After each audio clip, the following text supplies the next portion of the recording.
50 میں کشمیری کھانا لانچ کیا ہے ایز اے پروفیشنل، یعنی کہ اس میں یعنی یہ کشمیری واضوان تمام، تو اس کے بعد یہ سمجھ لیں سلسلہ چل رہا ہے، آج تک کنٹینیو چل رہا ہے۔ ہمارے پاس شیف ہوتے تھے کشمیری، جنہیں آپ واضح کہہ لیں، وہ کھانا بناتے تھے ہمارے والد صاحب کے لیے، ان کے اپنے گروپ کے لیے، تو لوگوں نے کہا یار یہ آپ اتنا اچھا کھانا خود کھاتے ہو تو اسے لانچ کرو۔ 50 سے پہلے چائے کا ہوتا تھا سسٹم۔ ہماری فیمس ڈش تو سردیوں کی ہے، گشتابہ ہے۔ میرے والد صاحب کے زمانے میں لیاقت علی خان، اس کے بعد یہ اپنا کہہ لیں جی بھٹو صاحب آئے ہیں 76 میں، یہ آئے تھے۔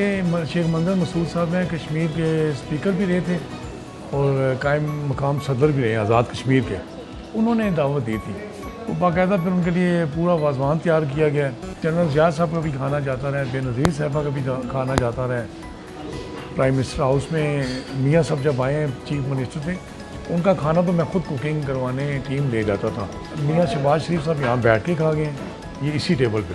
میاں شریف صاحب کا کھانا بھی یہاں سے جاتا تھا، اور ان کا اسپیشل ہمیں آرڈر ہوتا تھا کہ اولیو آئل میں تیار کیا جائے، ان کا کھانا ہم زیتون کے تیل میں بناتے تھے۔ شاید حقان عباسی صاحب، شیخ رشید صاحب لال حویلی میں انہوں نے ایک دعوت دی تھی، COP، اس کا اجلاس ہوا تھا بہت بڑا، تو اس میں کھانے انہوں نے کشمیری دیے تھے۔ نامی گرامی جتنے سیاستدار پورے پاکستان کے چاروں صوبوں کے وہ انوائٹ تھے، یہاں الطاف حسین بھی تھے۔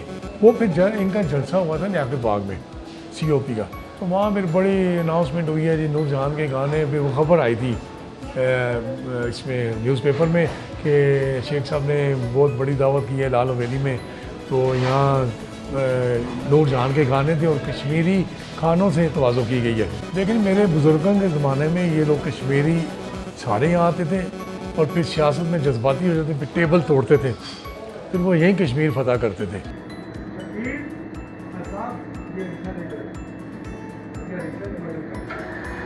پالک